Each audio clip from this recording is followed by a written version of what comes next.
Baiklah, dari pertanyaan masukan yang apa yang disampaikan di di Google Classroom kemarin tentang apakah proposal itu selalu terkait dengan pengajuan kurangnya dana. Nggak selalu sebetulnya, karena sebetulnya dari proposal itu sendiri adalah gambaran utuh ya, gambaran utuh tentang apa yang kita lakukan, dan itu juga suatu usaha, sebentuk usaha untuk bagaimana kita jadi komunikasi naratif itu ada di proposal ya, bagaimana kita kita mencoba membangun kerjasama dan kira-kira apa yang bisa dikerjasamakan.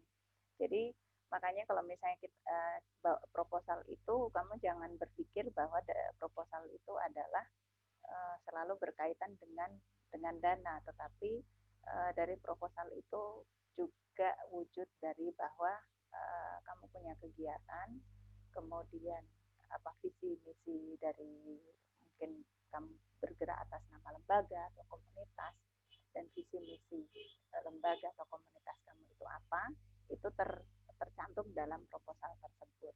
Nah, makanya kalau misalnya kayak pengajuan proposal itu bisa jadi nggak kemudian sekali terus kemudian kamu langsung mendapatkan partner kerjasama atau mitra kerjasama. Itu bisa jadi berproses lama sekali.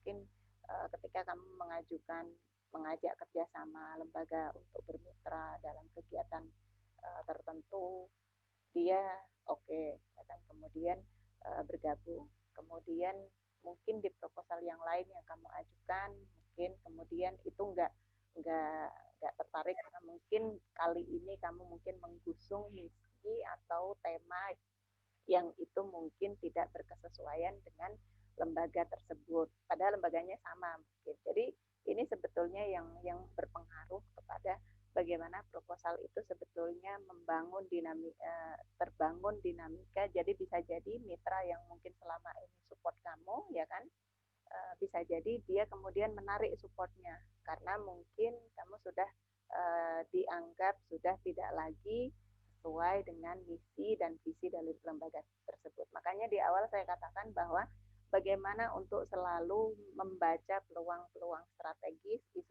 isu-isu lokal, baik itu di level lokal atau nasional yang strategis, dan itu perlu updating adalah seperti itu.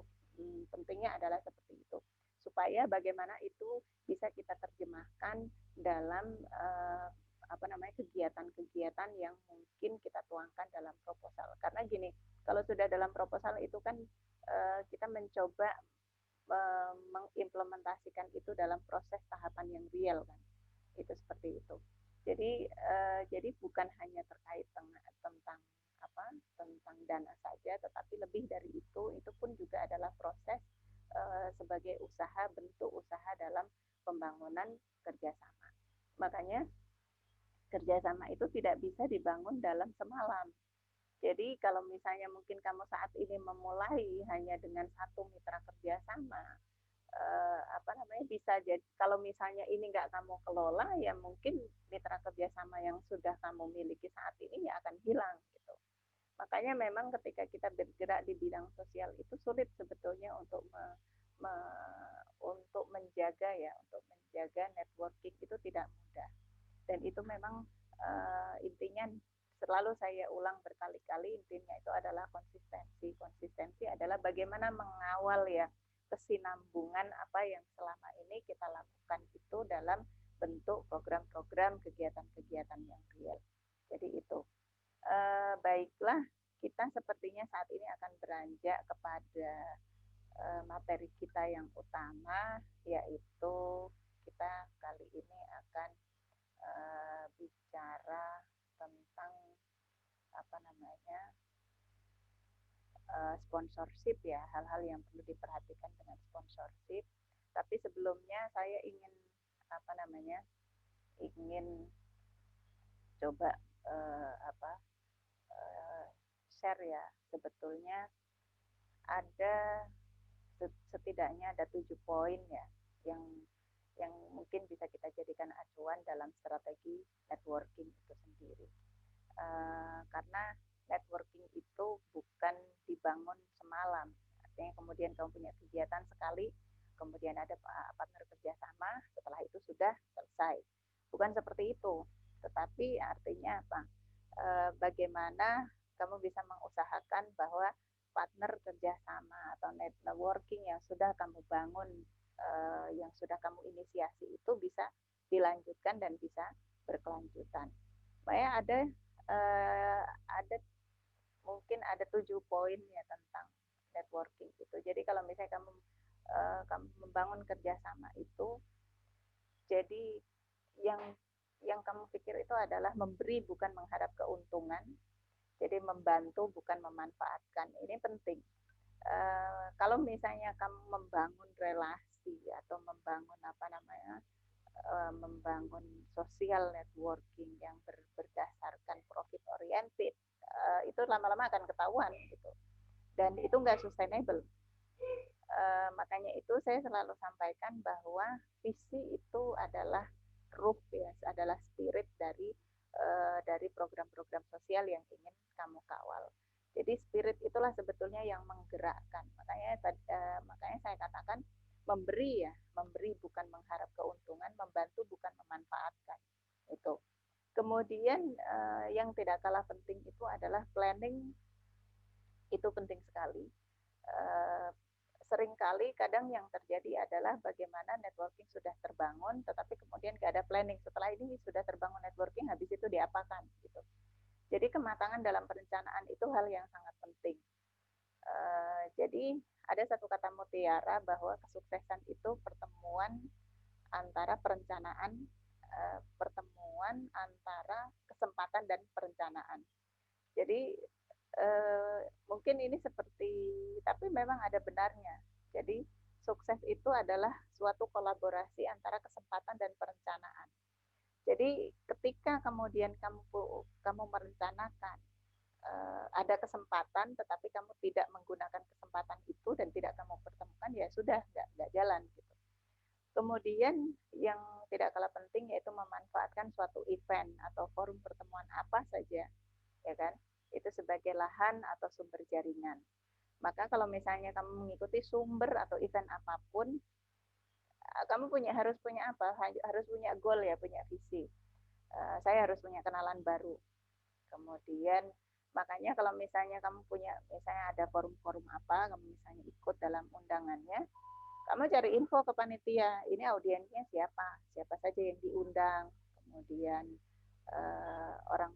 ada orang-orang penting siapa di situ. Nah, makanya di situ itulah pentingnya. Kemudian ini bukan artinya kemudian PDKT dalam artian kemudian kamu cari muka, bukan seperti itu, tetapi artinya ketika kenalkan dirimu sebagai diri kamu yang apa yang sudah kamu lakukan saat ini, artinya dengan misalnya dalam forum-forum apa, misalnya kamu tertarik dengan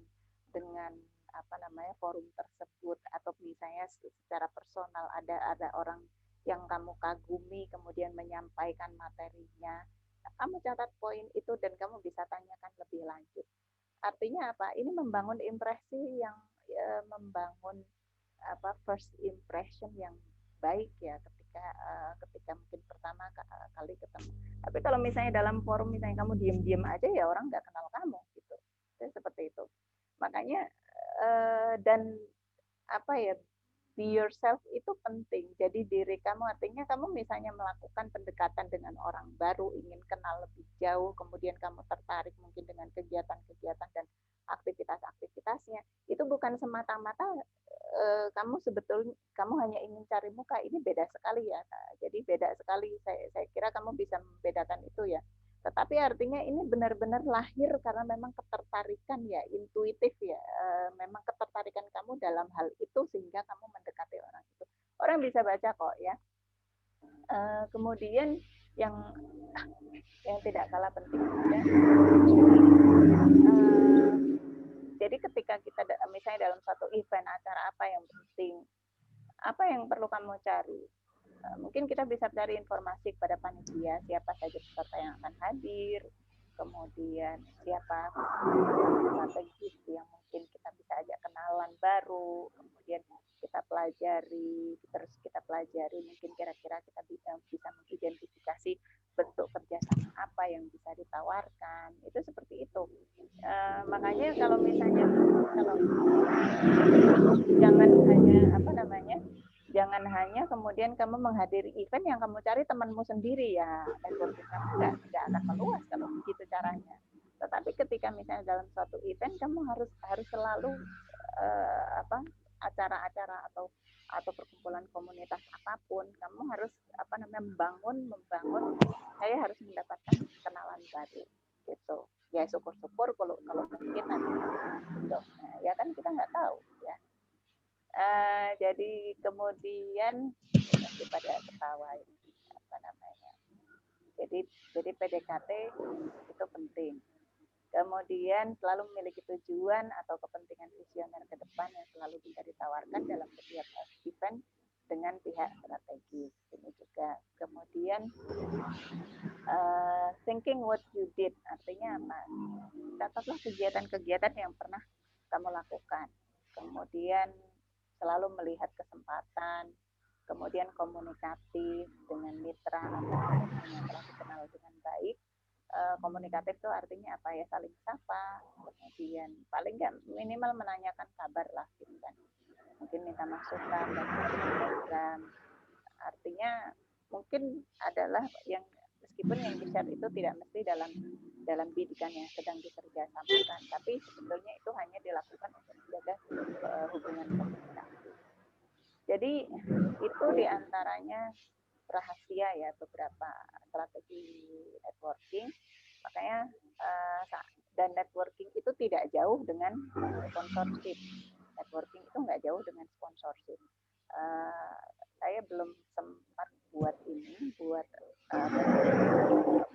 mungkin saya bisa share ininya ya, catatannya masih dalam Word sebetulnya. Sebentar mungkin saya bisa share di sini. Mungkin kamu misalnya kalau ada pertanyaan kamu boleh langsung catat dulu atau kamu bisa raise hand ya, supaya nggak lupa, karena saya tahu kadang kalau misalnya kita nunggu sampai selesai kadang lupa apa yang mau ditanyakan. Baik, ini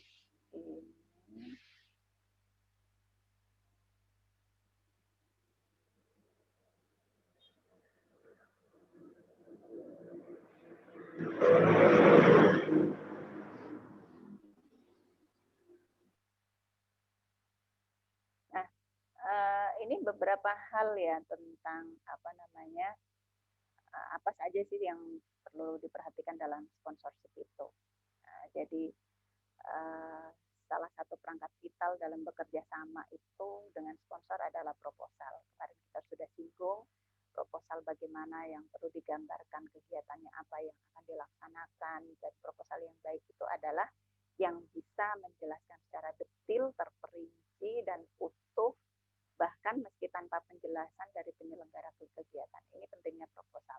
Makanya kenapa kemarin saya sampaikan latar belakang itu bisa diperkuat dengan hasil-hasil riset yang bisa yang sudah dipublikasikan. Karena apa? Kalau misalnya kamu membuat latar belakang dari hasil publikasi riset-riset itu, artinya berarti kamu membaca, berarti kamu update, ya kan? Nah, makanya ketika kita tentang proposal itu, kamu harus bisa bayangkan, misalnya kamu itu sebagai direktur pemasaran di sebuah perusahaan, kemudian di meja kamu tuh ada banyak tumpukan, kira-kira yang akan kamu ambil yang mana, ya kan? Maka membuat proposal yang menarik itu tidak hanya tampilan saja, tetapi juga bagaimana substansi dari proposal itu sendiri menarik baik itu secara substansi, kemudian pelaksanaan, proposal yang unik. Jadi proposal itu tidak mesti kemudian harus tebal seberapa ratus halaman, berapa puluh halaman, orang nggak akan baca.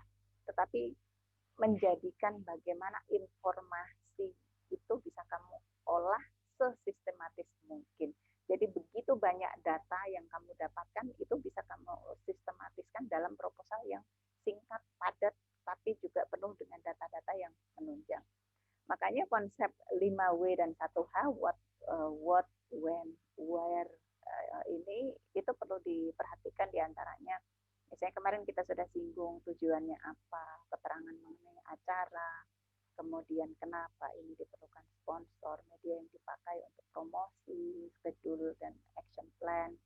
Terus ini kalau misalnya proposal kegiatan ya ini ya. Nanti mungkin saya akan di akhir nanti saya berikan contoh ya beberapa yang bisa di. Makanya kalau menyampaikan proposal itu belum cukup kemudian setelah kemudian kamu bikin proposal nggak mesti itu kemudian langsung membuat calon sponsor tertarik karena kamu harus bayangkan bahwa kompetitor kamu yang mengajukan itu tidak kamu aja gitu, tapi banyak sekali ya kan, bukan hanya milik kita.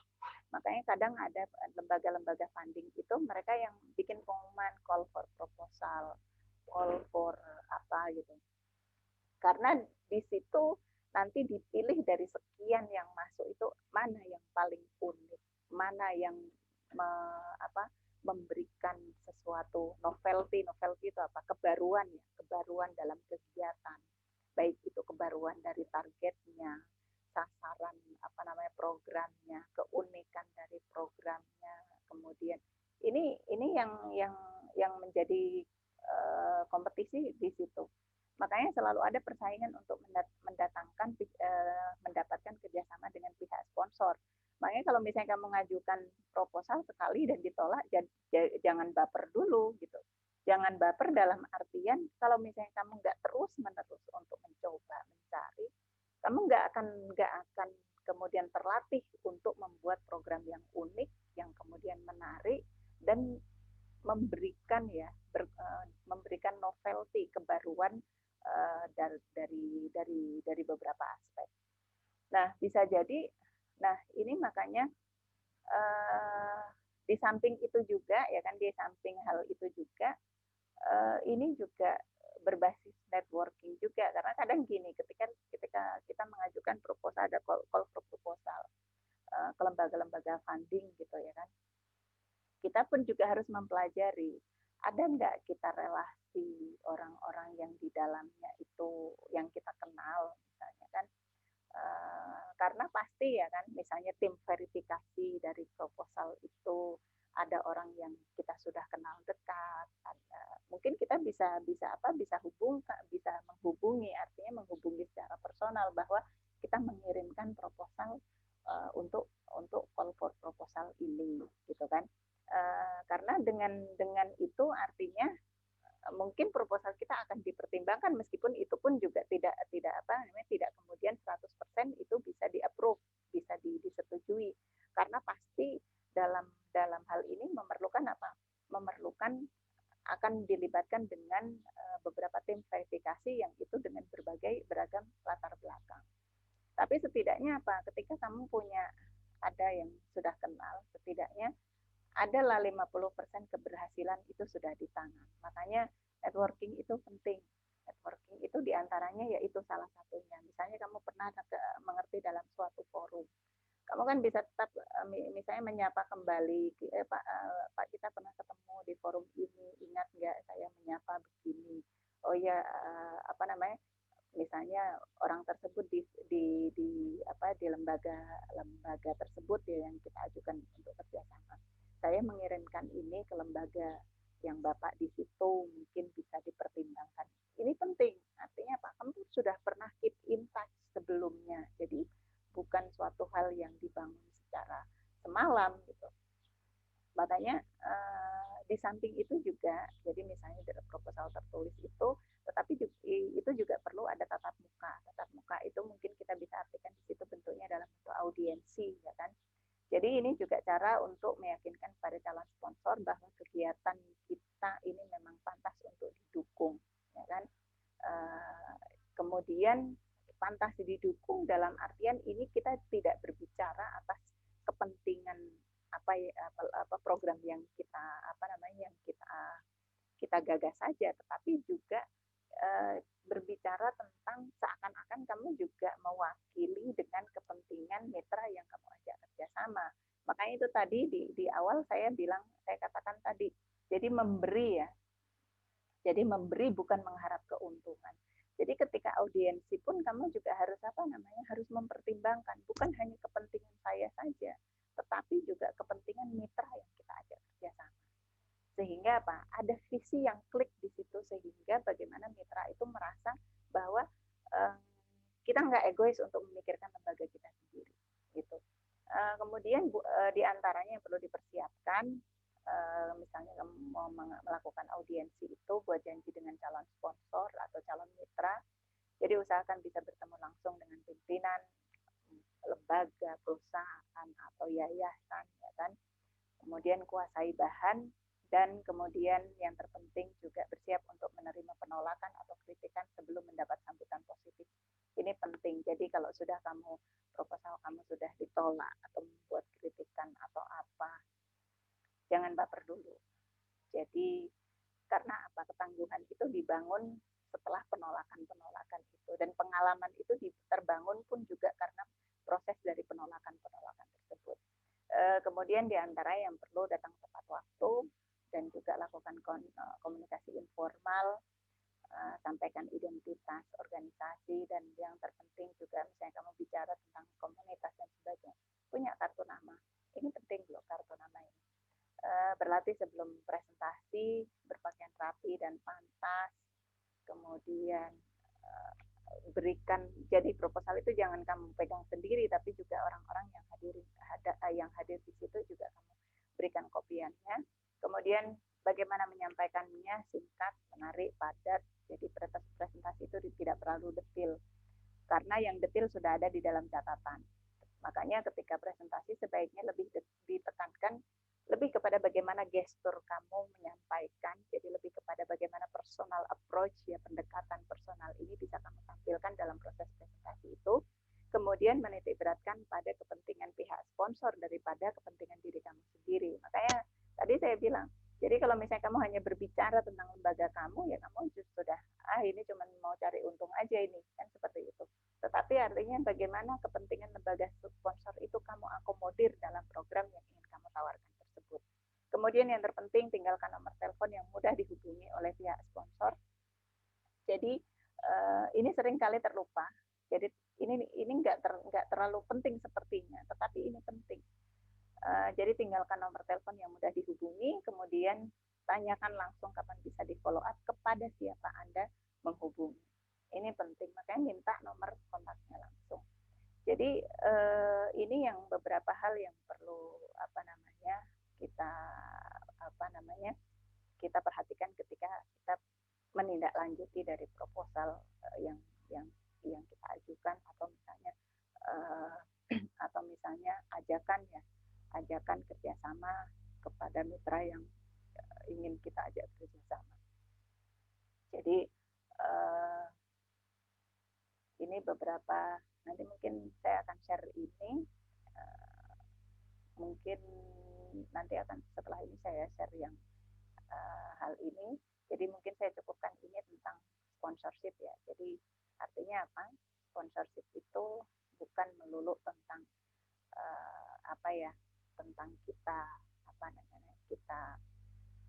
kita hanya berkaitan tentang kurangnya dana, enggak. Tetapi sponsorship itu adalah juga bagian dari pembangunan networking. Mungkin jika kamu ada pertanyaan, silahkan bertanya.